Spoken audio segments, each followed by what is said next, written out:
glad y'all tuned in. We about to get the show started. Yeah. Dr. Clyde Winters and Yoshi.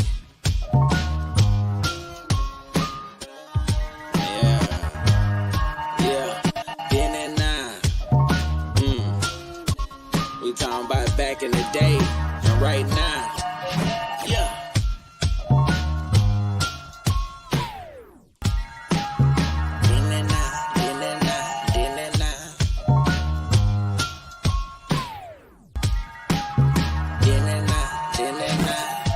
Now let's introduce Yoshi MOD the genius and Dr. Clyde Winters, the godfather of research.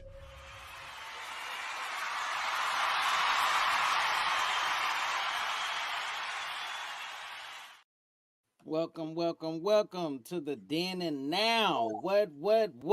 Man, hold up.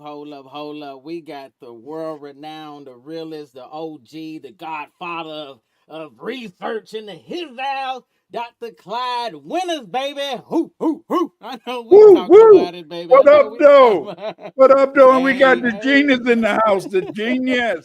The What man up? with the plan, the man who make the music make you want to dance, the man who make the music make the women want to scream, the man who make the women want to say, I'm your queen. Yes, sir, that's the music man. Yoshi MOD. What up, though? What up, peeps? What's up? Everybody, what's happening? What's up, family? Karen, go travel abroad. Glad to see you this week. Peace, go travel abroad. Yeah, B1. Yeah, it's B1 all the way. What's up, Doc? Well, everything is kind of cool, man. I'm just around here trying to get myself together. I talked to Dr. Short this week, and he talked me into doing a show with Eve. So, Eve, she does a lot of stuff on Twitter. So we're going to start. We're going to start this program on Wednesday evening. We're going to talk about give a little perspective, cool. on relationships. The first one we're going to do is love is a state of mind. Okay, all right. Yeah, so, that's kind of like what we talked about last time with the mental. Kind of. But see, this time it won't just be a man perspective. It'll be a man and a young woman perspective. I'm not going to tell you a lie, Yoshi. I'm a very nosy man. I used to think about my wife, because see, when your wife got young children, their sanctuary is the bathroom, Right. Because see, that's the only place they can run away and get away from the kids, and the kids can't get in and bug them and say, "Mama this, Mama that, Mama this, Mama that." And I used to just think, what is she doing in there? That's kind of nosy, ain't it?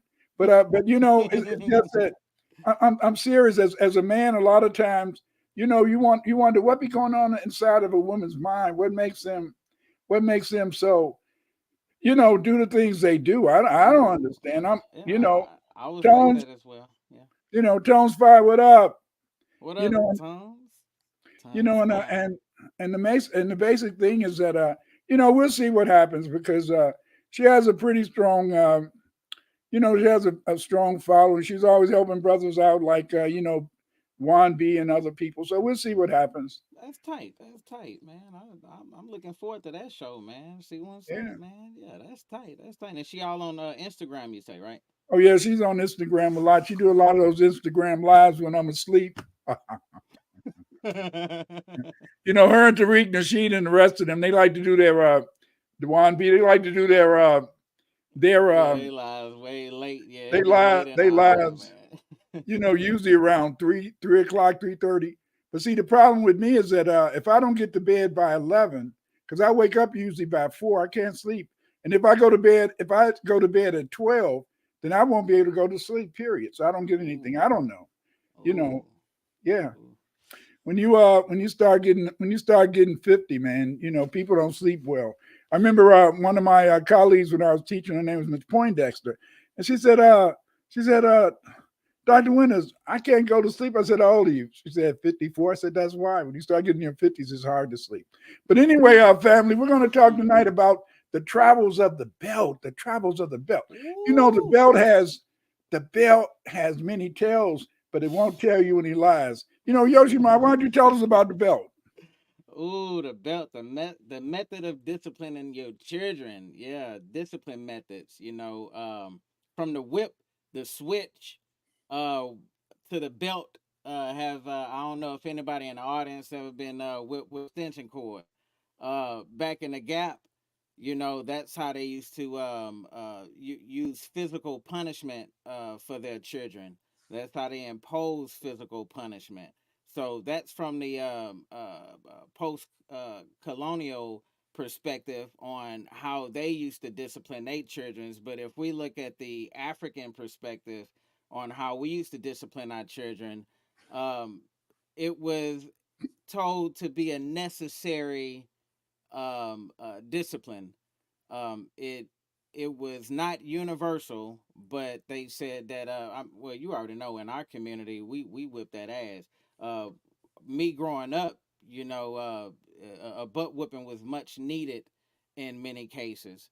So we looking at the historical versus what we go through right now as far as in some of the time periods and some context, some religious, it was basically religious leaders would whoop and discipline. I know y'all heard of what they call it, where they go into that room, Dr. Clyde, and they tell the Catholics do it. Would they get a Hail Marys? The And confession. confessions, yeah. So Yeah, this goes all the way to religious, to the bedroom, whipping, a good old fashioned ass whipping. That's what we're gonna talk about today, pretty much. And why is it needed, and basically where it derived from, where it come from. Yeah, yeah. yeah. I think that the belt is very interesting because in African societies, they don't use the belt. In African in African societies, you usually had to go through the process of choosing a stick, and Right, and and I think that grandma back in the day, grandma, my mom a little bit, but my grandma a lot of times when she got ready to spank you, rather mm-hmm. than getting a belt, she would tell you, Clyde, go out and get me a switch, Go ahead and get a you switch. know, and you want to try to find the right Yeah, tree, and what's the right tree? the right tree. I used to like the trees that I don't know the name of the trees, but they used to have green branches, Mm, and the green branches they wouldn't be knotty, you know.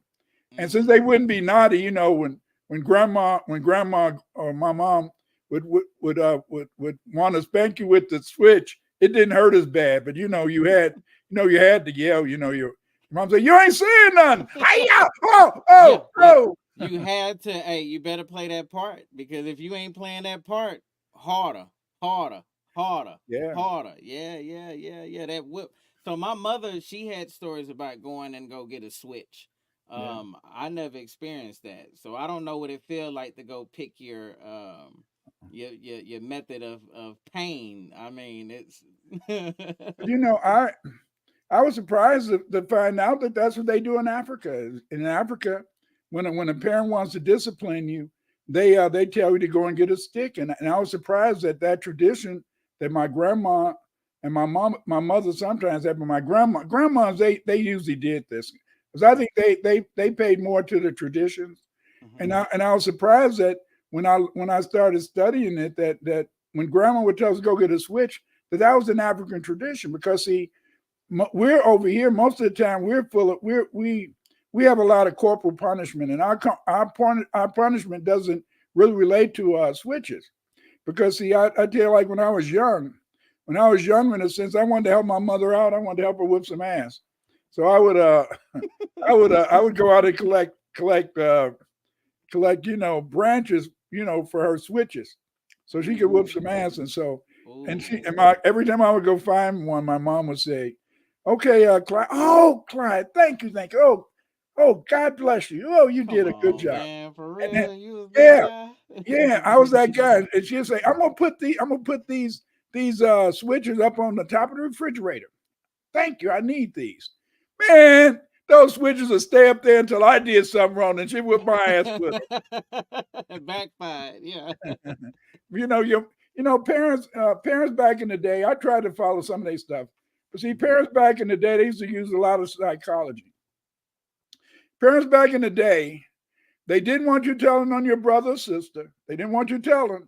See, you might get a butt whooping for telling, unless something was really major, things like that. But see, but then, my mother and them, when it came to my father whooping us. Oh no, wasn't no switches. When my father had to whoop us, it was belts, and they used to choose the belts. They used to choose the belts. They used to sometimes look like they used to just buy special belts just to whoop ass. I don't know. What about your mom? What did she do when it came to belts and stuff? See, my mom really didn't whoop me. It was always my dad. So she'd get Okay. my dad to whoop me, and he had this one cowboy belt. Oh And wow. this belt was thick leather. It was about that thick of leather. And that belt right there had it. Hey man, I some war wounds on that belt. So I remember at one time he went in the room and my cousins was in there. Man, he boy that man made me feel all kinds of funny in front of them. Because you think you all tough in front of your cousin. You fighting with them, but then he came in that room and he said, "You did this and did that." I was like, "Yeah." He got my hand so I wouldn't leave, and then he got that belt. First, I had on jeans, Yeah. and he whooped me right through them jeans. Bah, bah, bah, bah, right in front of him. I felt Yeah. every lick. So I Yeah. always got whipped with that belt. That belt was something else. Don't put your hand down there, because then you're gonna get them all on your Oh arms and yeah. everything. Ooh, you just want it on your tush. And That's then exactly what. like when you knew you was gonna get a whooping, at least when I knew I was gonna get a whooping, I would sometimes try to find a book or something and put it in my Oh really? underwear and stuff. Yeah, my underwear, my pants. Then they whip me on the leg, then put something on the leg, whip me on the ass. Parents were very creative. But just like one of my sons, he cracked me up because see, a lot of times they'll say, "Pops, you whooped us when he was growing up." I said, "But I was at work. How did I know you messed up?" "Yeah, you used to whoop us." I said, "How did I know you got in trouble? Mm-hmm. You gave us a whooping." I said, "But how did I know to give you a whooping, man?" See, Mm. they never go to mama. They don't understand. Mama be the one to be telling you to See. do the whipping and stuff. And but then mom is always the angel. Ah, la, la, la, oh, mama. You know, I had a different, I got whooped so bad that, man, I mean, they'd be crying and be like, "Man, I hate you, I hate that dude," and you get to doing all that. My yeah, whips was I pretty much got beat in some cases, so it was a thin line yeah, between the butt whooping and then to the point where you're getting beat uh, and going to school mm, and being light skinned and you can't wear shorts because you got wet marks all on your legs or stuff like that because the mm, teachers ask questions. So my aunt and my grandma used to always intervene. Why you let that man whoop him so hard? Why you let him beat him so much? Why you? yeah, My mother would be like, "All right, well, I gotta, calm it down a little bit because yeah. I guess sometimes it get out of hand, But you know." but I think a lot of it goes back to slavery, man. It Yeah. goes back to that slavery thing in the sense is that if we came from a tradition in Africa of pick the stick and Aboriginal people in a sense they didn't usually whip you with a stick. Most Aboriginals were more cognitive. What I mean by cognitive approach is that most how you doing, Doriel? Good. Most of the Aboriginal people, they wanted the kid to think about what he'd done. They wanted them to work those things out. Right. And so then I think that that's also in a way I think that's probably what African people would do too when they told you to go out and get a switch because that would make you think about hey, why did you do this? And then you had to take ownership. And I think that that's the hardest thing in terms of spanking your children and using a belt or anything else is that you want them in a sense to realize that when you're spanking them, it's not because you want to spank them. It's because of the fact, in a sense, you want them to think about what you're going to do. And I think they're always afraid that you're going to get in trouble and that you're going to hurt yourself.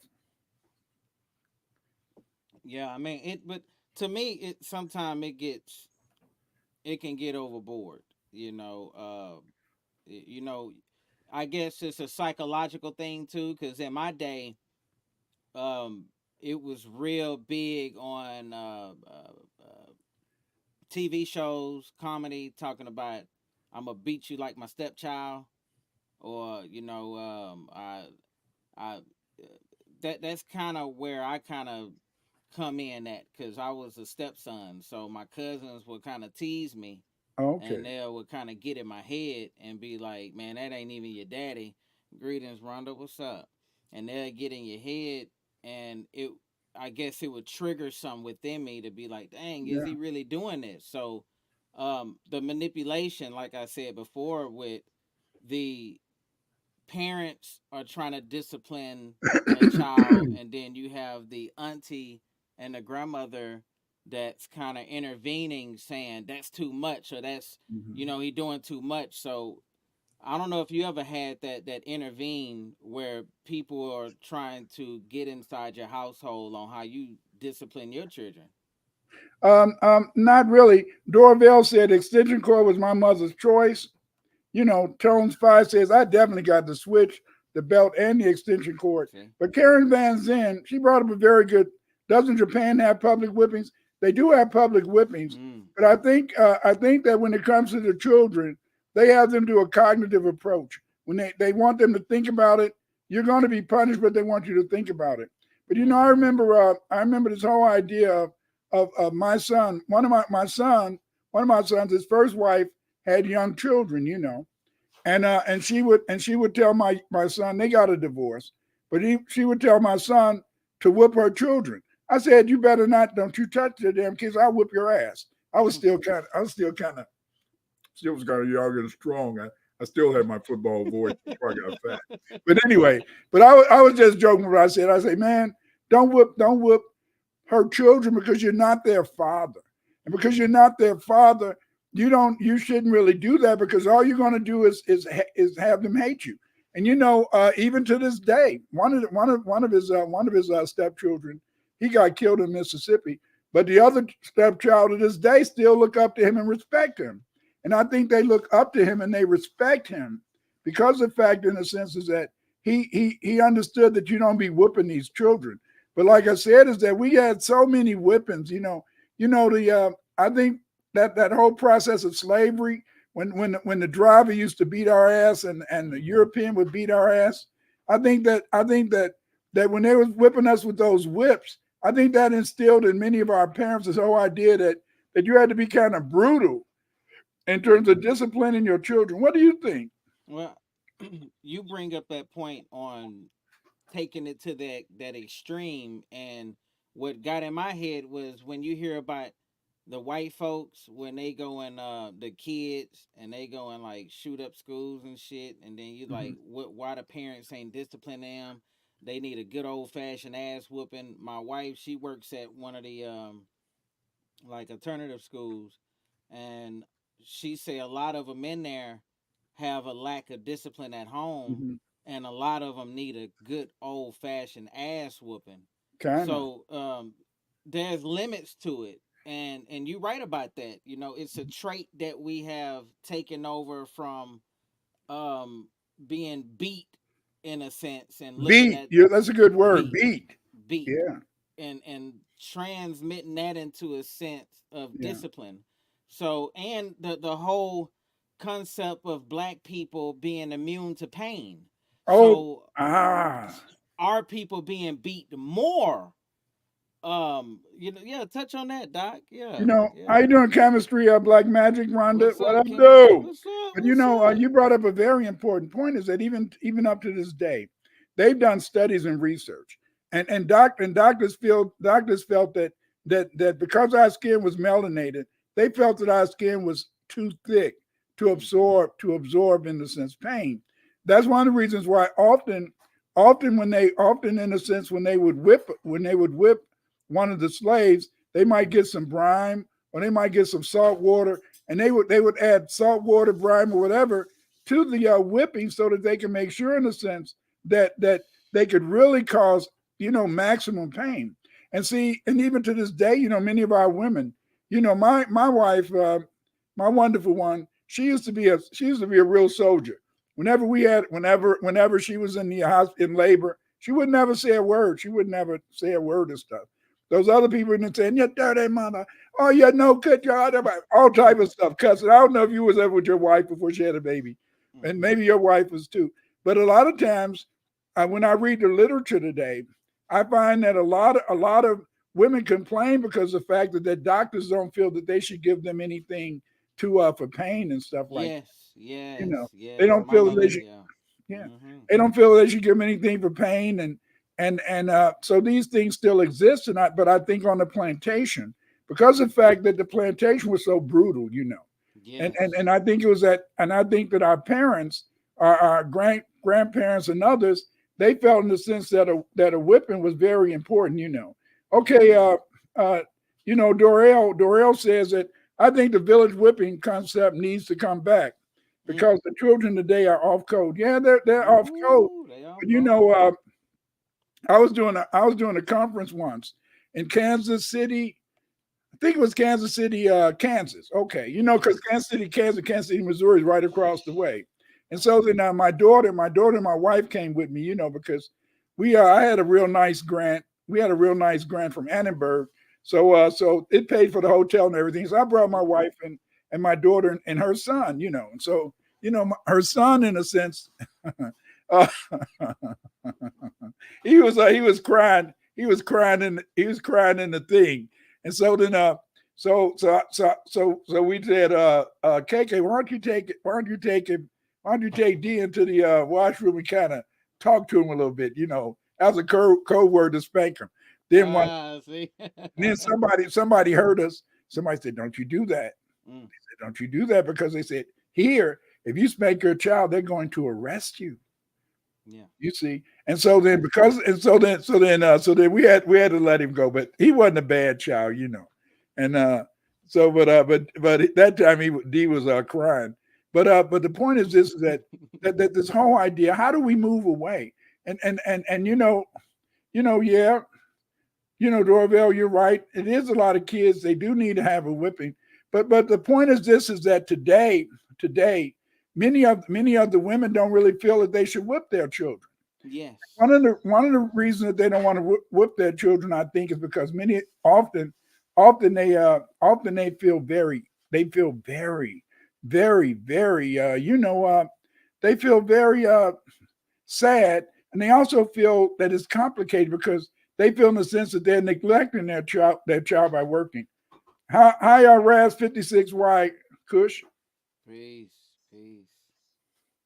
Yeah, because see, a lot of times, because women go to work today, often women, in a sense, feel guilty, and because they feel guilty, instead of them, in a sense, really disciplining their children, they feel that they want to give their children a lot more than they really deserve. They want to give their children a lot more things than they really need. Now, my mother will always say the reason why she spoiled me was because she wanted to give me everything she never had. So even we could go as far as discipline. Her discipline methods was different than how she was growing up because she felt like her parents was real hard on her. So with me, I'm gonna be a little bit more lenient with him, and then which had me to go and be a little bit more lenient with my son. So it's a Mhm. trickle effect, you Yeah. know. But it's all. I think it all depends on the child, because one of my children, my second son, Mm-hmm. he was the type of person, he was the type that if somebody did something to him, hit him, he would want to hit him back, even with his brothers. Sometimes I would be Jules was about a quarter mile away, so I would walk to Jules. I would come around the corner, he'd be beating somebody's ass. I say, stop, get up, get up. I said, get up, stop, and get up. He What? beat He hit somebody me. up. He hit me. I said, man, don't do it. And he was the one who got most of the spankings, you see. Mm, And okay. and and the thing is, this is that, but a lot of times you feel that you shouldn't do that because you don't want to cower down your child. Karen Vincent said we were afraid for her to be mad. We did what she said. She worked so hard. If she got mad, that was it. My sister usually got the whipping for talking back. Yeah, it's always one of the bunch. The rest, Yeah. but the only problem is that the go along kid, what we do with the go along kid, not me so much. Anyway, not me, but the go the go along kid. The go along kid. We don't usually we demand too much from them because the go along kid, because of the fact we're not going to get an argument, we have a tendency to make them do most of the work around the house. We have a tendency to maybe in a sense put more pressure on them than they really deserve. But that belt is so hard. Go ahead.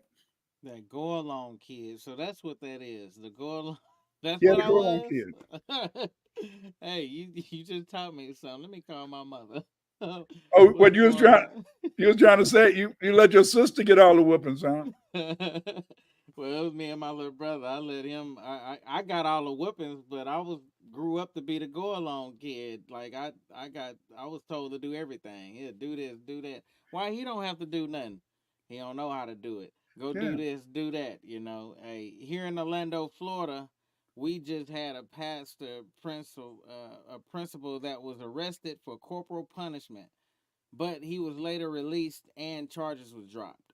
yeah, So a pastor principal was doing corporal punishment with a belt or with a one of them pallet things. I wonder what he was doing that with.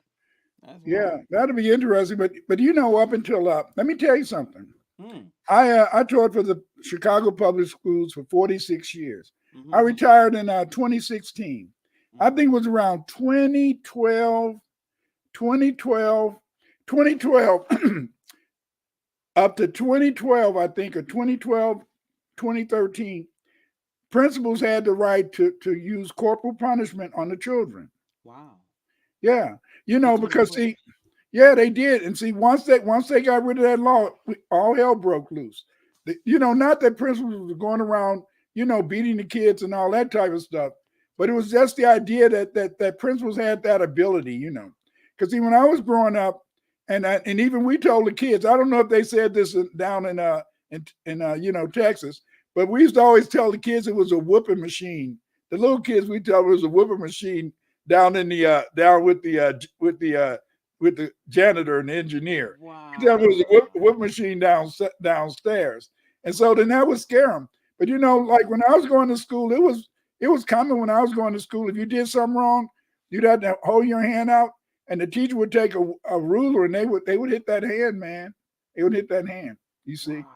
but principals had the right that they could do that. But even when I was playing football, in a sense, a lot of times the coaches had paddles, See, Okay. but the worst thing that ever happened to me was that when I was running track, one time my track coach said, "Come here, Clyde, Mm. Clyde," and then he said,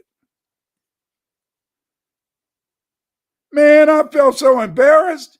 He just took two fingers, and all the guys looked at me and started laughing. I felt like a bitch. I'm sorry, family, forgive me for cussing. I felt so embarrassed, man. I would have rather Oh that he got the God. paddle and put it on the Yeah, butt. yeah, But the yeah. thing is, this is that with my wife, you guys are talking about the ironing cord. When I got married, I tell you how when I was growing up, my parents made a big deal. My parents made a big deal about belts and whooping your ass and stuff like that. And Okay. so then when I got married, me and my wife we had a talk, and so my wonderful one, and I said, baby, yeah, I said that I got to get a nice belt because when the kids get older, I'm going to probably whip them with the belt, and I'm whipping with the ironing cord. She said, you're not whipping my kids with an ironing cord. Mm. I said, what are you talking about? I'm the dad. I can do whatever hell I want to do. Said, you're not whipping my kid with an ironing cord. Mm. I said, why not? I mean, I got whooped with ironing cord. I got whooped with belts. You're Mm. not whooping my kids with an ironing cord. So I So just, you got whooped with iron core before? yeah, Ooh. maybe once or twice. Man, I Ooh. got whipped with so many different belts. Sometimes they'd be real thick belts. Ooh. Sometimes it'd just be the belt. Some belts with holes. I tell you, Ooh. my family was my family was connoisseurs in we're connoisseurs in terms of buying belts. And but my wife, and so she said, Clyde, you cannot whip them with ironing cords. And in fact, she said, this is it. She said, Clyde, you can whip them up until they get 13. Once they get 14, you can't even whip them anymore. I said, damn, leave me alone. I'm the dad. Dad, you're making me into a simp. What's next? What's next after that? I know. And so she said, but listen to me. She said, this is it. She said that you whip them till they're 13, and then you had to start to build up a friendship with your boys. Because I had 5 boys and 1 girl. And so then the thing is that I found out that she was right. Now today, my kids come talk to me. Some parents, their kids don't want to talk to them. Some kids don't want to be around their parents. You know, like how you said you grew up hating your stepfather. That could have been me too. Maybe if I would have been allowed to whip them with ironing cords and they go to school with webs and all that type of stuff. See, my kids, they didn't have the honor. They didn't have the honor of seeing webs. They didn't have the honor of seeing big webs on their legs and on their butt. But the funniest thing was my third son. He was really funny. So one day, he got in trouble. And I said, man, I got to whip your butt. So in the backyard, there was a tree. There was a tree in the middle of the backyard. Okay. So he ran out there and he ran out the house into the backyard. And he started running around the tree. Man, I started cracking up. I said, all I had to do is just grab him and whip his ass. I forgot to whip him, man. He running around in a circle in the tree. But my third son. I know that was funny. Oh yeah, my third son. I didn't whip him that much. They all claim I whipped him a lot. I said, well, it was your mama's fault. Okay. Because you feel that you feel very complicated about it. And the reason that you feel complicated about it is because the fact, in the sense, is that your kids, each one has to grow up. Each one has their own personalities, and each one is different. And it's very hard. It's very hard because, see, what happens when you're raising kids is that when you got more than one kid, your first kid is very adult-like. And the reason that your first kid is adult-like is because of the fact that when you're talking to your first kid, you had to talk to them a lot.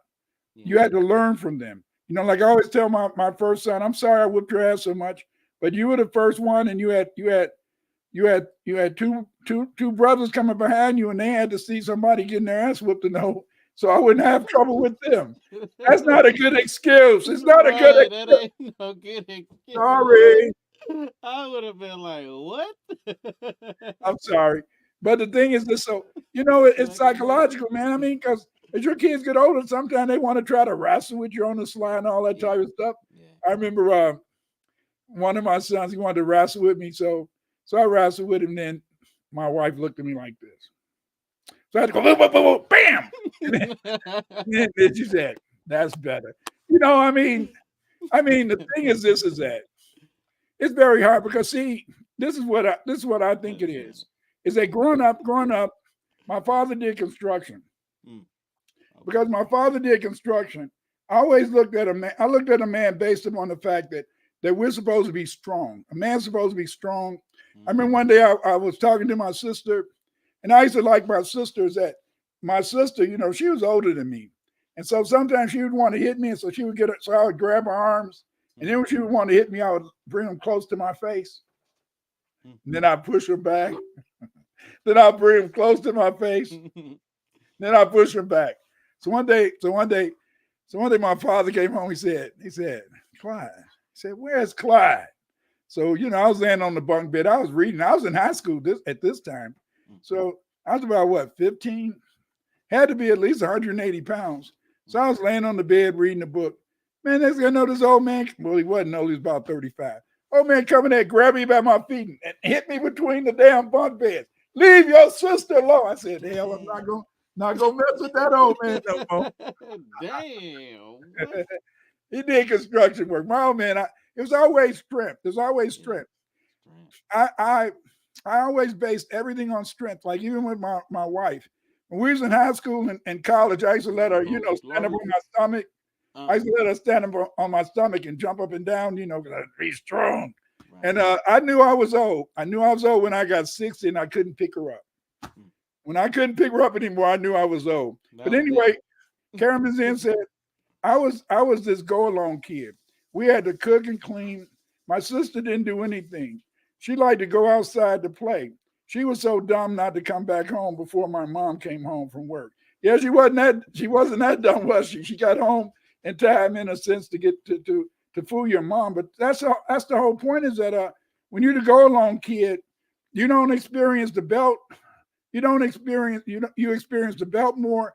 You experience a lot of complicated things, Yeah. It's very difficult, Let's we're gonna have a little interruption now. I'd like you guys to look at this. Yeah. Shout out to Tons 5. We gonna it's a commercial for Brother Tons 5. He creates jewelry, y'all. So y'all check this commercial out. Real nice, real nice. Y'all catch him up on Instagram.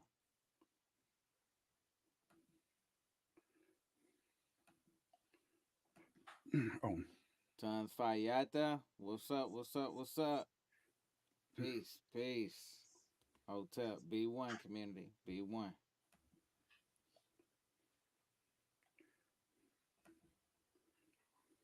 There you go, brother, right there.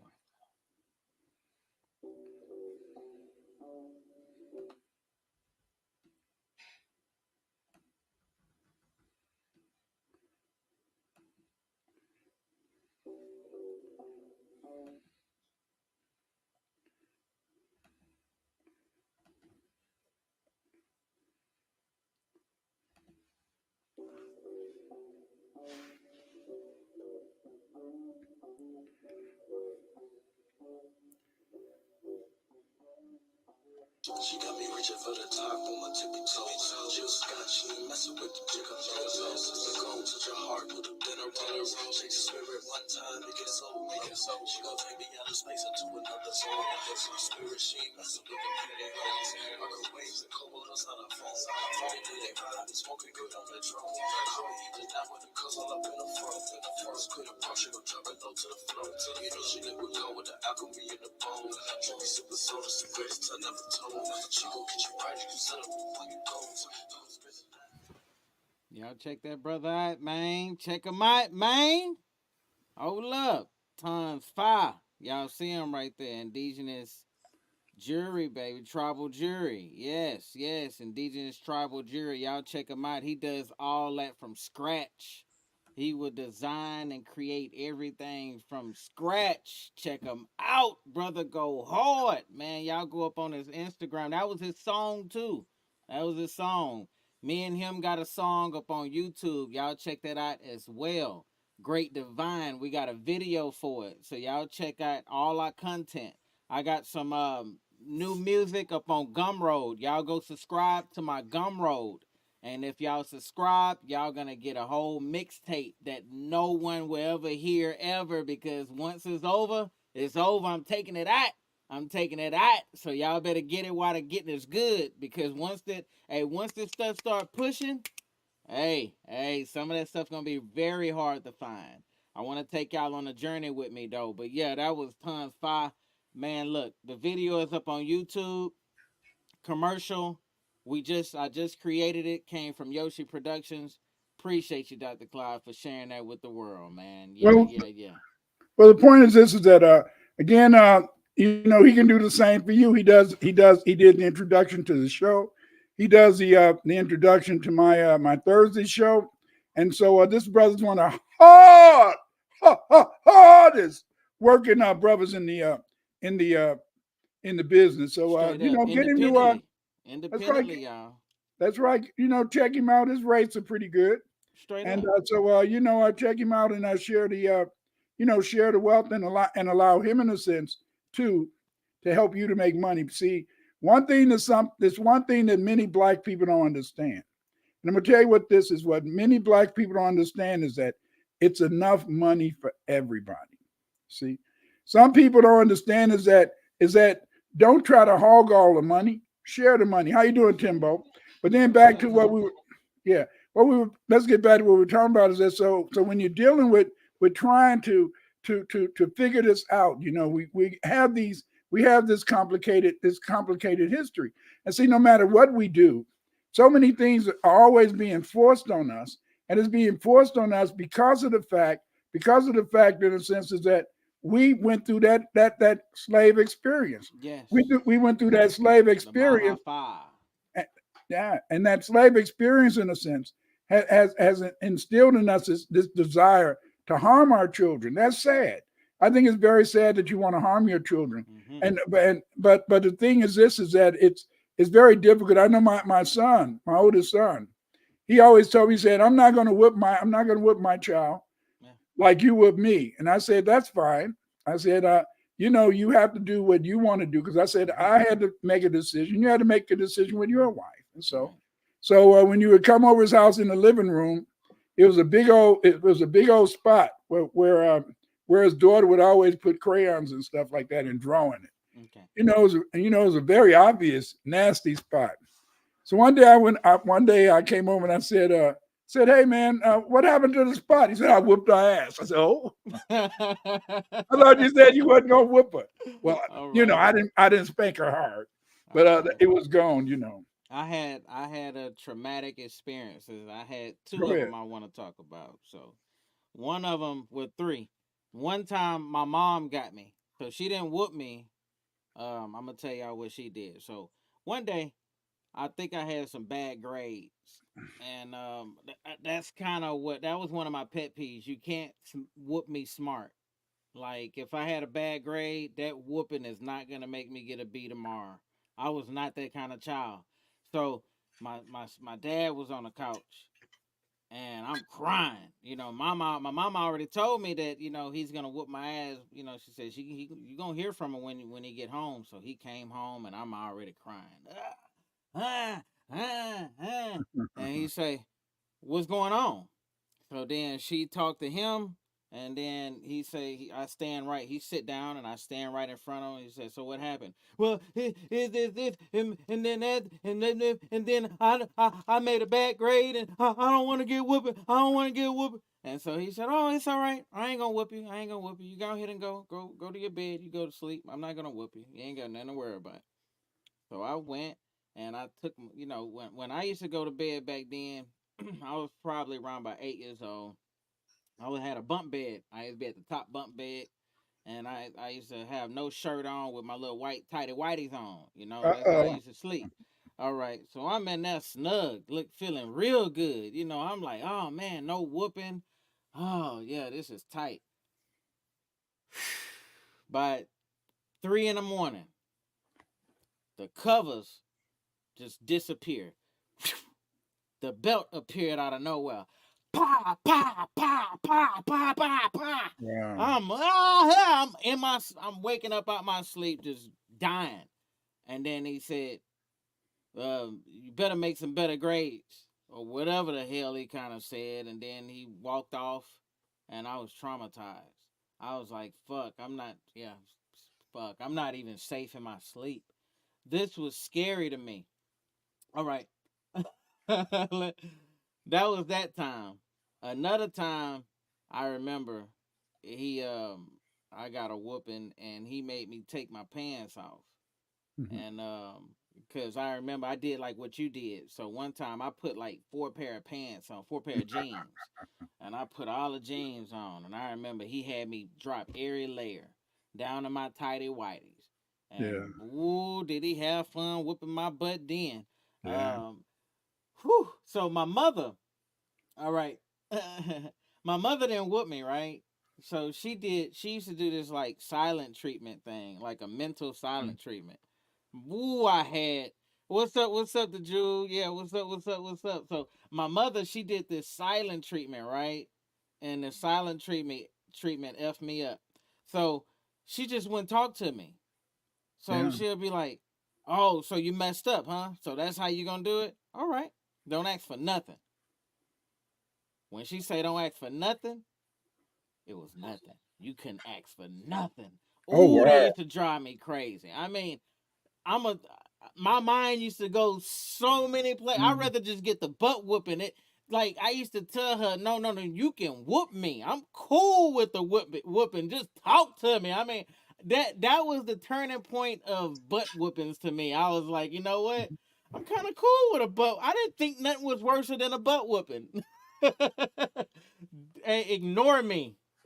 That was worse than a butt whooping. Can't hear you, Pop. Can't hear you. Can't hear you. Where you at? Where you at? Oh no, I was talking to Oh, okay. All my right. grandson. But but the thing is this, that I never wanted to give people a Yes. surprise. Never want Uh-huh. to give kids a surprise, but No, no. a lot of times, when I would have parent conferences, Mm-hmm. and a lot of times the parents would come and they say, well, you know, uh, Dr. Winters, I'd like you to spank my child. You got my permission to spank him. I said, well, I'm not going to spank your child because that's a lawsuit. And I said, my wife like our house, and yeah, I need to maybe get her a new one, but I don't want you to take it. But I said, this is what I would tell them. I would say, you're your child's mom. You're not like the dad. See, as a dad, a child is always used to, in a sense, either listening or not listening to his father. But I said, as a mom, you have a greater ability to get your child to do what you want them to do by not whooping them, but by sitting down and talking to them and letting them know that they hurt your feelings. They said, what are you talking about, Dr. Winters?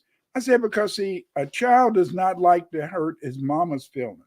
They don't mind hurting their daddy feelings, but they don't like to hurt their mama's feelings.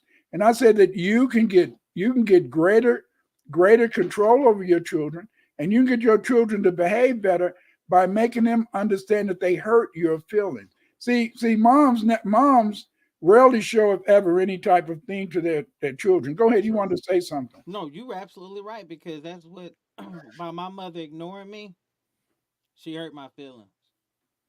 My feelings was crushed. I couldn't talk to the only person that understood me. Yeah. My feelings was broke. It's like she was like, "Man, don't even say nothing to me." And I was like, "Yeah. That felt real bad." So I truly understand what you're saying. That mental when you get in their head, the child's head, and you really make them understand and grasp what they got going on and where they failed at. And I teach my son, I say, what you're doing is you're learning from your experience. What's up, Bruce? What's up? B1, baby. You. So yeah. So what I teach my son is learn from your experiences. What you're gonna do is you're gonna go through a series of experiences. In these experiences, you're going to either have to learn from it, and if you don't learn from it, it's going to come back again, and you're going to have to face that experience again. And it all matters on if you learned from it or not. Will you go through that experience that you have experienced before? So I teach my son that. So this is all an experience. You're going to learn from this experience. If you learn from it, the next time it come around, you'll know how to avoid it. You'll know how to work it. You'll know how to move through it. So I kind of teach him that. Now, one discipline that I did with him, because I was that father that I didn't want to whoop him. Because one time I was about to whoop him, right? He was like 4 years old, right?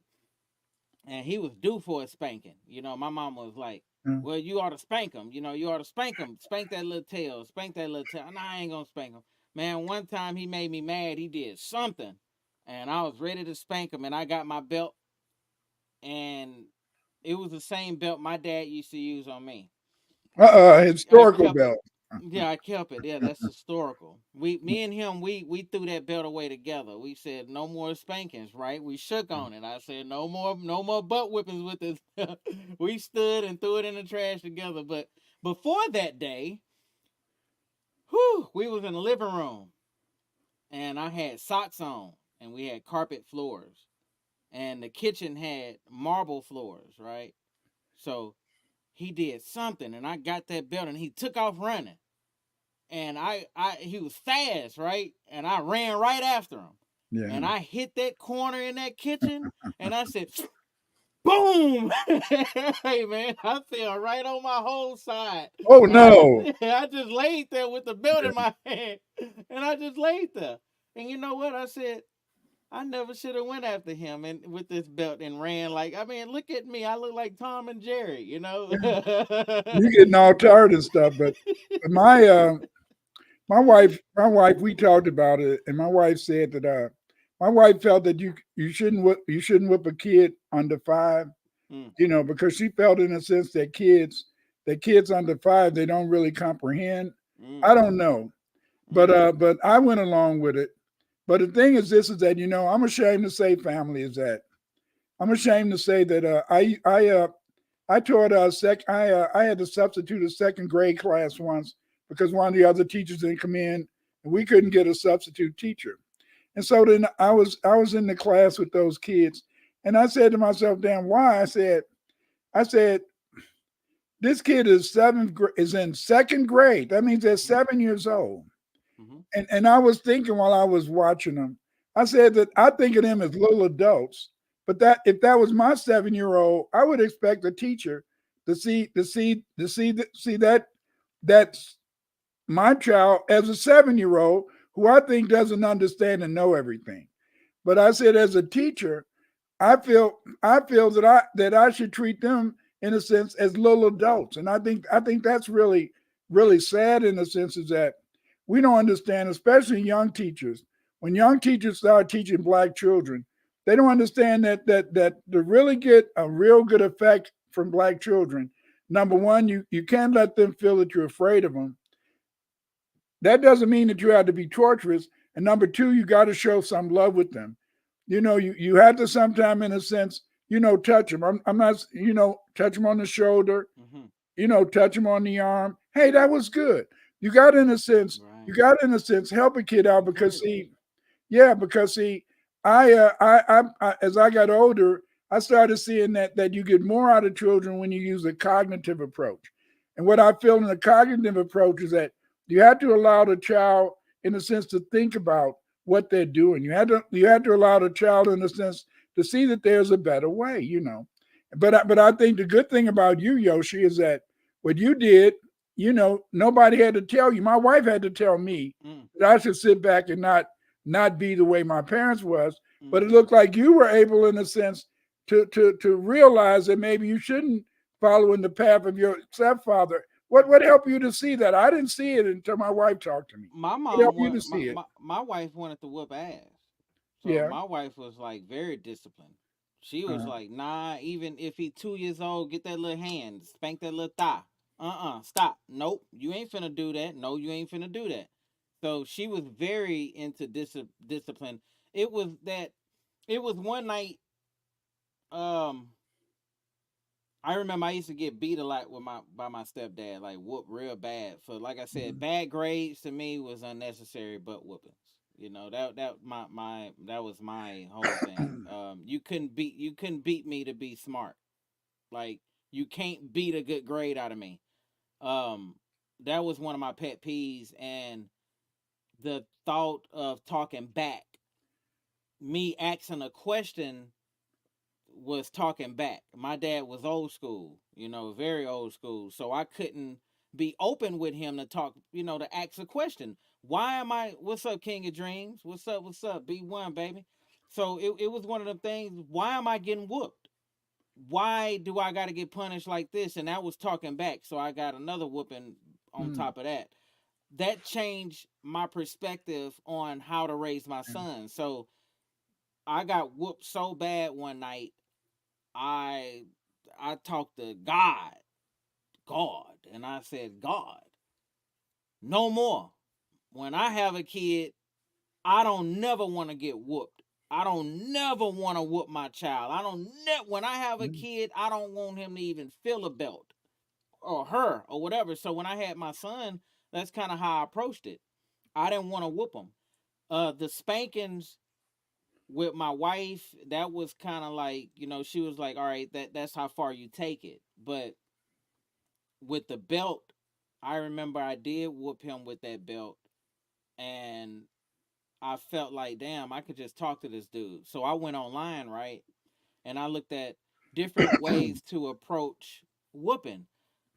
I was at work. and I was doing CNC machinery. So I'm working this machine, and I'm putting objects in it, and I'm working on it's a CNC machine where it's a press machine, a press. Um, and I'm talking to one of the welders, old school guy named Mr. Palmer. Mr. Palmer used to be an ex football player, so he was every last bit of 6'5", big dude. And I said, "Do you whoop your kids?" He said, "No, no, I don't whoop. I don't whoop them, but I do punish them." So I said, "What do you do?" He said, "I make them stand in a corner, right, and I make them hold books. Peace, brother. Peace, brother. Let's talk. Yeah, yeah, yeah. Let's talk too." And I make them hold books, and they got to hold the books up for a long period of time until they get tired, and they got to steady hold the books up. Got to have their head straight and everything for however many minutes. And he said that's a lot of punishment for a child. And I did that with my son, and it kind of worked. But what I noticed with my son that was different than me was his comprehension skills.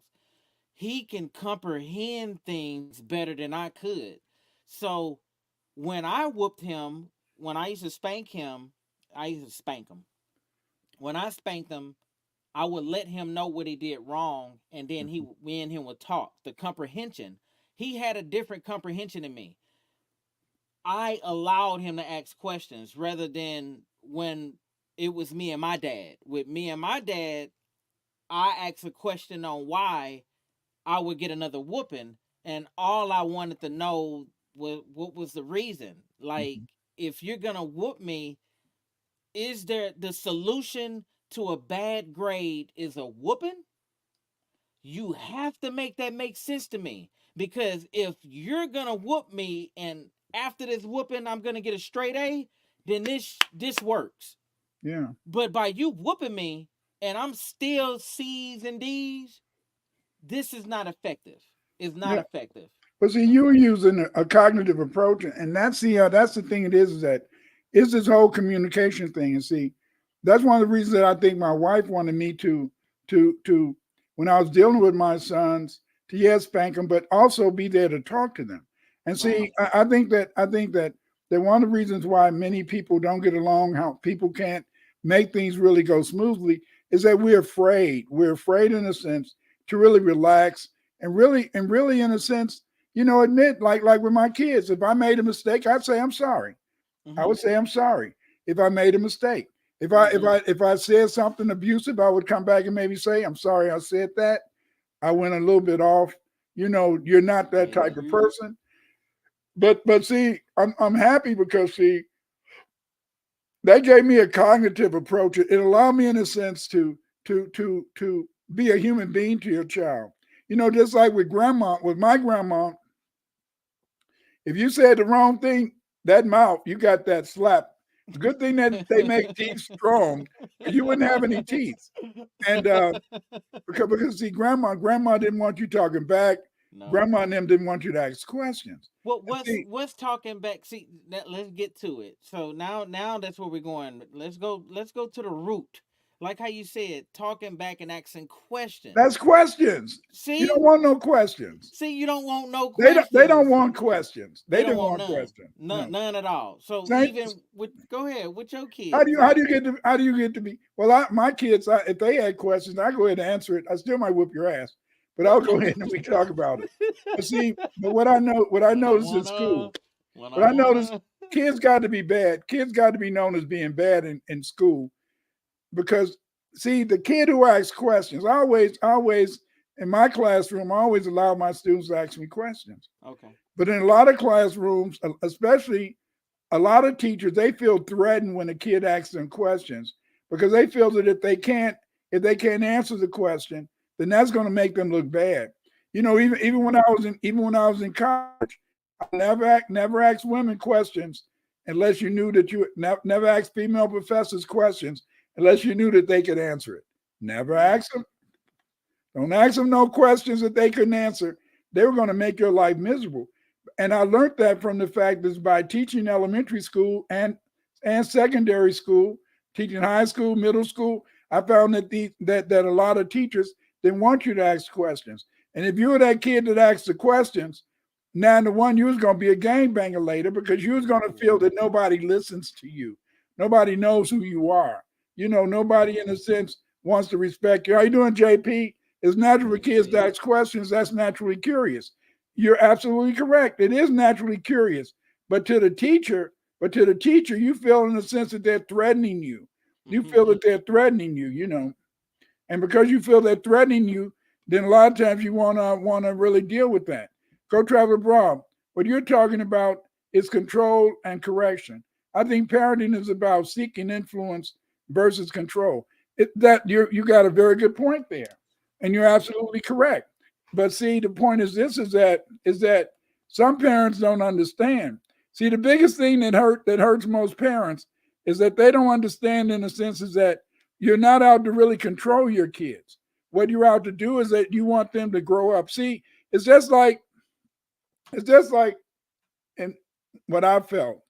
I felt that sometimes I had to let my kids ask me questions. I felt that sometimes I had to let my kids, in a sense, even maybe get smart. Sometimes I had to let them get smart because I wanted my sons to be able to speak up for themselves, to be able to speak up for themselves. Now, one of my sons, my knee baby. Now he would always take it too far. He didn't know how to be respectful all the time to other people, you know. But I mean, hey, you know, he's smart, you know, and things like that. But he didn't know, I didn't feel that he knew how to sometimes just don't really threaten adults because adults feel threatened when you ask them questions, you see. And go travel abroad, you may think in a sense that this is something that's fun. No, it's not fun. But see, you're going over a thin line. And that thin line is that should you whip their ass with that belt? Or should you talk to them? Or should you allow them to really even question you? And see, that's the one thing that I felt that I was going to do. I wasn't going to be like my grandma and them. Yeah, grandma and them and my aunties, because the first thing they were going to do if you asked them a question or you talk back or you like I used to. Well, you can see how fat I am now. When I was little, when my grandma would be cooking cookies, I would kind of get to the table, kind of grab one. Pow! Good old fashioned Oh, cookies, man. oh What? yeah, man. My grandma Woo! could. My grandma could cook her ass off. She used to be cooking for them white folks. Shit. I know they had some great meals until my grandma retired. And so I felt that I'm not going to be like that. I felt that I was going to, if my kids had questions, I was going to answer their questions. You know, in fact, that man went too far because I even talk about the metaphysical stuff and all these different things, you know, because I felt that I was building warriors. I felt that I was raising five sons. I was raising five sons in the sense that was going to fight in the Black Revolution. Straight up. Yeah. Now they in their fifth. Now my oldest in his 50s. Damn, hell, it ain't came yet. But I was getting them ready to fight in the revolution, baby. I wanted them to be ready to go. You know, I was thinking earlier today when I woke up. I said, "Damn!" I said that I wanted to join the military. I would have joined the military if I wouldn't have fell in love and married a beautiful woman. I should have married an ugly woman. If I'd have married an ugly woman, then I would have wanted to You would have leave. joined the military, huh? You would Yeah, I have. would have joined the military, and then I could see her off and on. Then she wouldn't have got on my nerves. But my wife was too beautiful because I always felt that I was going to go in the military, and I wanted to you know, I was in ROTC, so I wanted to carry a BAR. A BAR is a Browning automatic rifle. You know, it's like a machine gun. I just knew I was going to be in Vietnam. I was going to be blasting something in Vietnam, baby. Then I I talked to my Yeah, wife, and I for wanted to real. go. Then the Angola conflict came up. I said, "Baby, I got to go over to Angola. I got to help the brothers fight." She said, "You don't know no damn Portuguese." I said, "No, but I'm gonna be ready to fight. I gotta fight." Yeah, She you said, had that "She in said you. you That gonna leave fire. my beautiful ass? You gonna leave me and your kids?"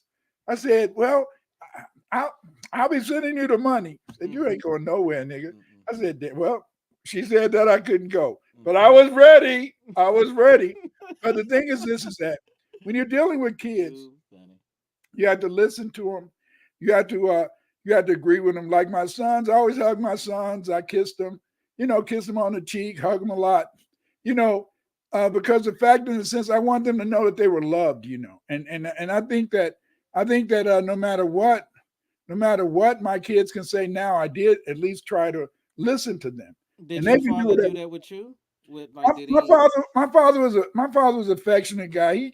He kind of would listen in a way, but see, my father, in a sense, we talked sometime, but he was a hoe. So I mean, you know, he would come home. He would come home every night, but sometimes, I mean, man, hey, he was out there. Like I tell you this, my father used to.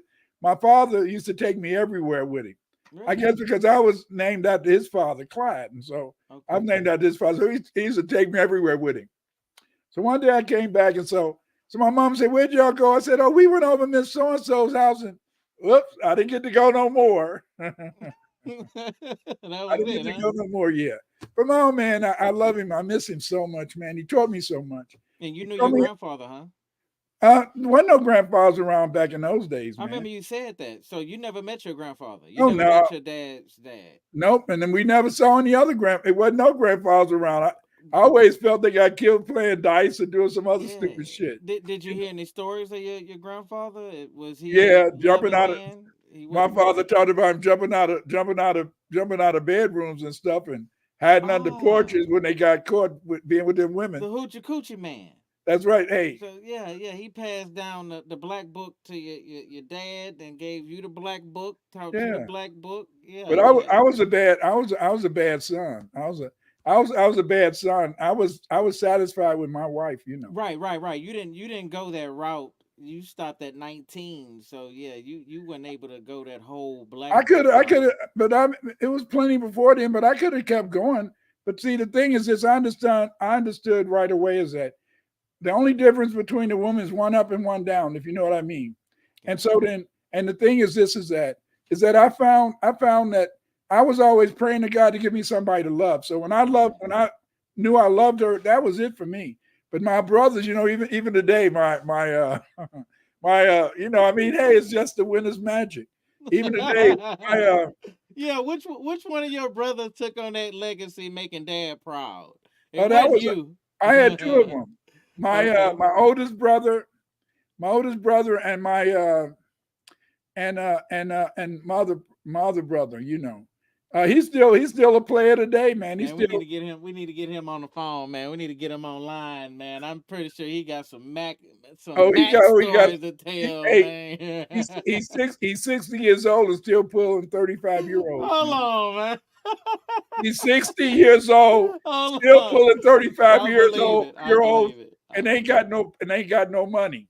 Ain't got no money. Don't tell Larry goddamn. You see, are you cock blocking? No, Tell he right got now. Don't do the that. They whole gonna thing is watch this. this show and It they don't gonna be matter. like, It don't matter. They watch the show. The man got game. The man got game. He understood what my brother said. My brother taught me. oh snap. He said, Clyde, Uh, if you ever get in trouble, mm, if you ever need a way uh, out, remember, you mm-hmm. find you a nurse, Yep. a Teacher. teacher, Mm-hmm. or a beautician. Oh See, yeah. you know, that's right. The balloons can fly, Balloons baby. can fly, baby. Yeah, yeah, yeah, I man. don't know. Yeah. You know, but I don't know. See, the whole point is the whole point is that All my right. wife helped me to understand, and I think she helped me to raise some good kids, but she helped me to have some kids in the sense that I have a relationship, just like you. What you're doing with your son, Yoshi, is that you're trying to build a relationship. Yes. You know, Yes. this is it. You can have a son, you can have a daughter, Mm-hmm. you can have a wife, Mm-hmm. or you can have a husband. But you know, it's a little bit better when your wife can be your friend. It's a little bit better when your children can be friends. I See, love that. you A know, lot of my friends in a relationship, their wife is not their friend. I have yeah, worked in many jobs where I have worked with Mexicans, I've worked with us, and a lot of them, like I said before, when they get off work, the 10-hour to 12-hour shifts, they don't want to go straight home. They're trying to go to the bar. Yeah, jumping out of the bedroom windows. Yeah, Karen. Oh my goodness. Yeah, yeah. But my yeah, these father. these men don't want to do none of that. I was Yeah. down in Mississippi, man. You couldn't jump out no windows in Chicago. Yeah, yeah, yeah, yeah, yeah, yeah, yeah. But But see, Mississippi. but I'm glad I wasn't a gas man. But the most important thing is that when you're raising your children, You want to teach them to understand to be B1. You want them to understand that they should love each other. You want them to understand in a sense is that I tried to help my sons. They did whatever they wanted to do, and they had all the women they wanted. But the point is this: I wanted to tell them is that you want to be friends with your wife. You want to be friends You do. because by being friends, you have something to talk about. Because see, Yes. no matter how, I don't care How how you young you feel. are or Mm-hmm. how old you are. Sometimes you can have things on your mind where you're not going to feel like having intercourse, or you're not going to feel like True. being bothered. And sometimes you True. need somebody to talk to. You do. What I miss most about my wonderful one is sometimes at the midnight hour, just talking about things, just talking about life, talking about reality, just talking. Yes. And see, Open when up. Open yeah, up. because see, what did do the Bible say? When the Bible says that the word is creation, the word is creation. See, Mm-hmm. and when you can talk to your child and you can relate to your child, sometimes you have to give in. Like when I was growing up, I didn't cuss around my parents, my aunties, none of them. But my Mm-hmm. kids, if they want to cuss, I mean they can cuss. I Mm-hmm. cuss, and but see that was something. So I guess each generation makes changes in a Makes sense. changes. Yeah. Each generation does different things, and so then the problem is this, Yoshi. The problem is this, family, is that when you're raising your children, or even when you're trying to be yourself, sometimes you have to do things in a sense to make life easier. Because see, no matter who you are, and see, the cat wrote a beautiful book, What's up, a cat? and and and and and We travel abroad. and then she wrote a beautiful book, and it's called The Mother's Womb. And in this book, she gives you exercises on Mm-hmm. how to overcome some of the trauma. Because see, our mothers, no matter how much they loved you or how good they were, they did leave us with some trauma. Most of our Yep. mothers, sometimes our fathers too. And Mm-hmm. what makes in a sense a mother's womb so important is that she gives you exercise that can help you to overcome that thing. Maybe one day, you know, uh, I'm not gonna say anything because until it's done, because Mm-hmm. then you say things and then it don't happen, and people be looking Mm-hmm. forward to it. But the thing is this: is that we have to understand that the belt, even when you think about it, when you go back and you said that when you got the belt, why did you decide to take the belt and you and your son throw it away together? Why did y'all do that? Because we wanted to end that cycle, and even after that, I still whooped his ass again. But Hmm. that was a major moment for us in that time because he didn't get no butt whooping in like to about 4 or 5 years later. Hmm. But But I mean, what was the significance? it What was it the meant the world. significance of throwing that belt? It was like You didn't throw it away. You had him go with you to throw it away. What right, made right. that so significant, though? Because it was I got whooped with that belt. That belt still had old blood stains on it. Um, it was I closed the chapter in my book with me and my father. So I when we threw away that belt, I forgave my father for all them ass whoopings, the unnecessary butt whoopings. I forgave him, and my son was able to see me forgive that and throw all that away. That because I taught my son about that belt. I What did you told him. teach him? What did you I teach him? told him. I said, man, I used to get beat with this belt. This belt, I used to get whipped. I used to get man, I so many marks on my body came from this belt. This Oh one wow. belt. So he's seen the weight of it. He felt the weight of it as far as uh, the belt legacy. um, that was very significant for me and him. For me and him to actually go up to the trash and we threw that belt away together, and to not beat my son. That was a tool made for beating. Anything that I got on with lately, it's been like spankings. These are spankings. This ain't no going back to Mars and dropping that belt down like how my dad used to do. So for him to see that, yeah, that's powerful. Modeling forgiveness for a young black boy. Yes, my son was able to see that, and I brought him around my dad, showing him that we're cool. Ain't nothing wrong. You know, that's my dad at the end of the day, and he knows that. Although I found some of the times it was unnecessary, but Yeah. I was showing my son that even though I went through that, he don't have to go through it. So that was part of what we talked about before, where you're Yeah. here to learn lessons. And Mhm. if you learned that lesson and it comes around again, how do you handle that? You know, Yeah. can you accept that message and say, all right, I got it. Now I know how to maneuver around it. Or is it a reoccurring lesson to where you're saying, damn, why is this happening again? Yeah. Why am I in this again? Why? Because your ass ain't learned from it. So that was monumental for me and my son. It was almost like a Confederate statue being taken down. It was the equivalent to that. It was the equivalent for real. It was the equivalent to taking down a Confederate statue, because Ah. that belt had so much pain within it. Yeah, chemistry, black magic. Yeah, that's how it felt. I'm gonna be real, because like how you related that belt to trauma, going back to slavery, trauma going to Africa, the switches to picking, it's like pick your poison. You're still gonna have to take the poison.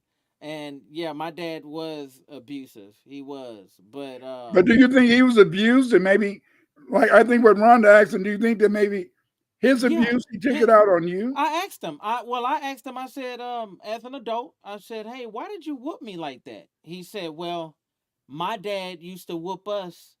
He didn't. That was the only discipline he had. He didn't know how else. I think his dad had nine of them, 9 kids or something, 12 Hmm. kids, and he said that was his way of discipline." And I'm like, in my head, I'm like, dude, you used to beat me. You know what I'm saying? Like, you didn't beat my little brother. But this is what I told my mother why he didn't beat my little brother. When my little brother was born, he was 7. I was 7 years old. So by the time my little brother turned Was he was 5, he was he your little brother's father? yeah, yeah. Okay. So he that wasn't my biological dad. That was his biological father. So that's where we get that beat you like a stepchild. Yeah. Uh-oh. So that's what my aunties would say. Dude beating you like a stepchild. And then you hear all the comics. That's when just comedy. What is that called? Comedy Central or whatever. Kings of BET. comedy and all that. Yeah. Well, no, no, not Kings of Comedy, but what's that comedy show on BET used to come out with Martin Lawrence used to host it? Jam, Comedy Jam, whatever it's called. But they used to hear about them beating stepchilds. It was like a major thing in comedy in the '90s, the mid '90s. So that I asked him about them whoopings, and I asked him about them beatings, and he just said that it was part of, yeah, HBO. Yeah, there you go. Def Comedy Jam. Yeah, thank you, Kings and Dreams. But I remember him letting me know that that's the reason why he used to whoop me, was because Mhm. that's all he knew.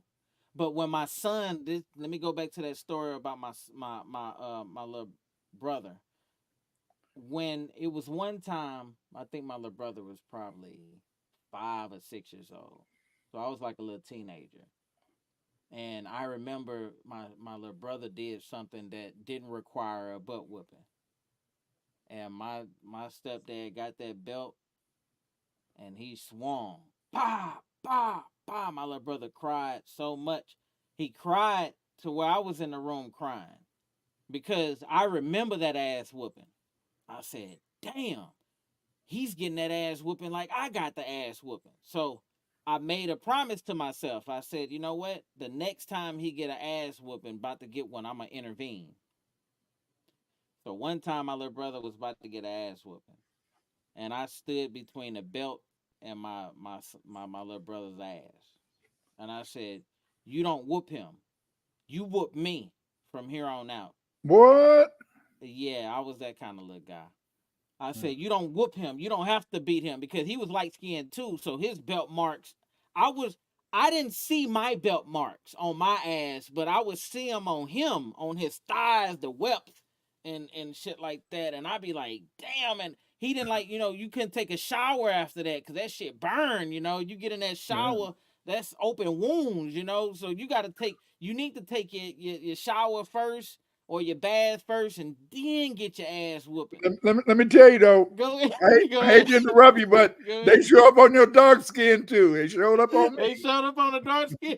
Yes, sirs. Yes, sirs. Those weapons, they be big too. See, them whelps look like C's. They look like long ass U's. You get the U shape on you with the tip of the belt. Yeah, them U shape. Yeah. I'll never forget them.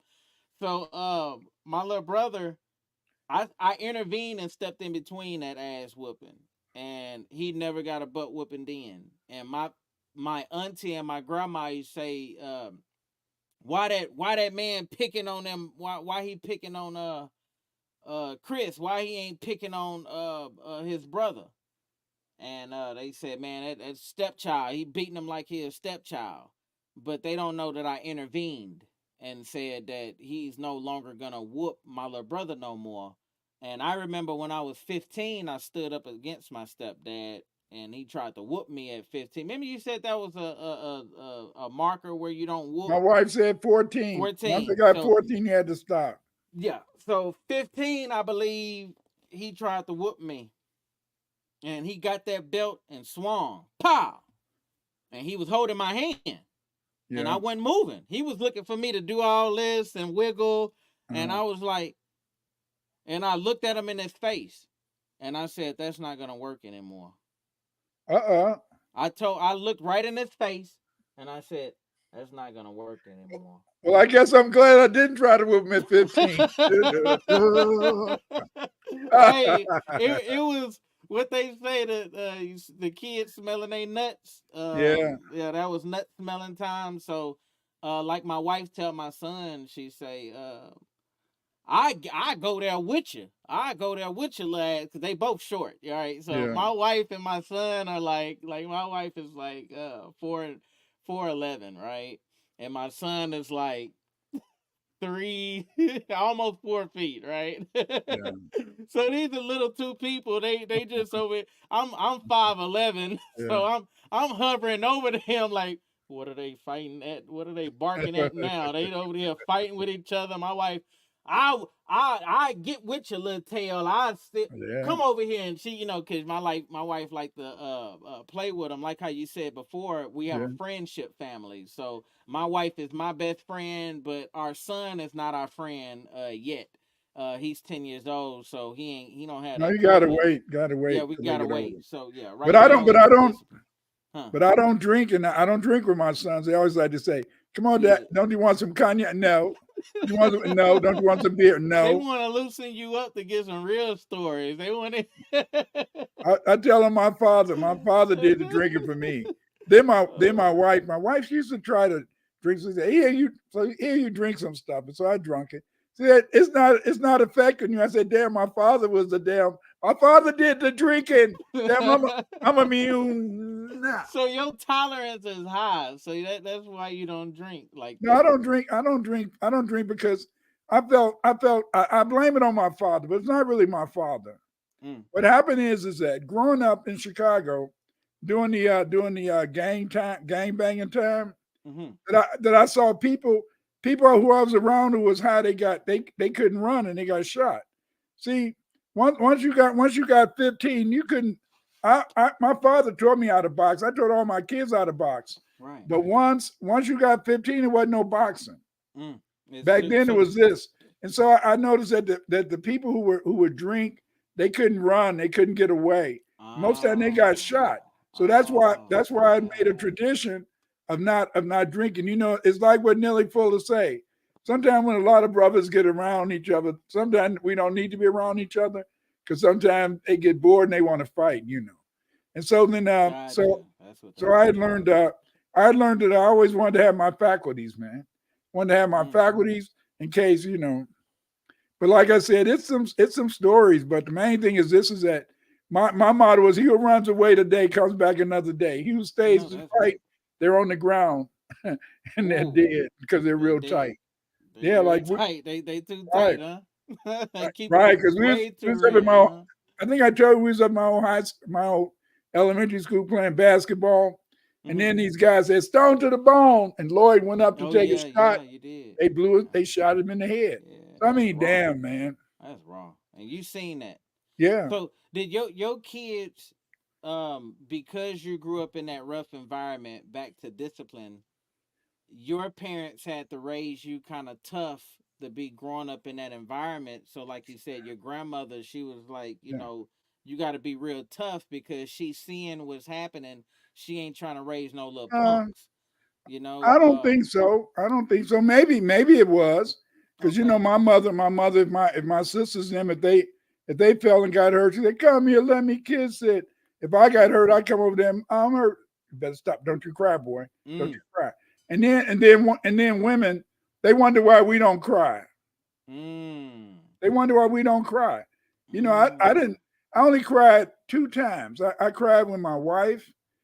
I cried when my wife was in the hospital. She had a busted appendix. Mm-hmm. And then I cried after she died, and I've been crying ever since. Now I can't help but cry all the time. But the Mm. point is this: is that before that, nah, I wasn't no Shucks. crying, and I definitely wasn't gonna cry around my kids because I had boys, man. They can't be seeing their pops cry. Nah, they Yeah, can't see. Yeah, you yeah. know, What Scarface say? I ain't never seen a man cry till I yeah, seen a man die. that's right, that's right. You Woo, know, just tough. like that's like they say on the battlefield. They say on the battlefield, the last words most of those guys say before they die is "mama." Well, mama. They Mama, call for their mama.